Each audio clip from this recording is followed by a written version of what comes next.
દૂરના પ્રયાણનો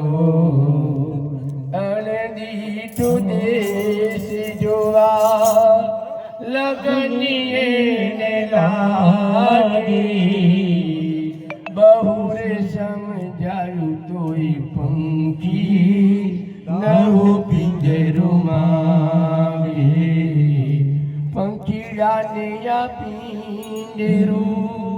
જૂનું જૂનું લાગે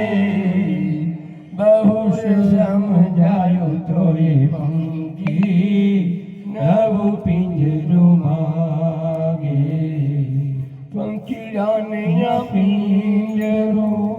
જૂનું જૂનું લાગે બહુ સમજાયું તોય પંખી નવું પિંજરું માંગે. રામચંદ્ર ભગવાન કી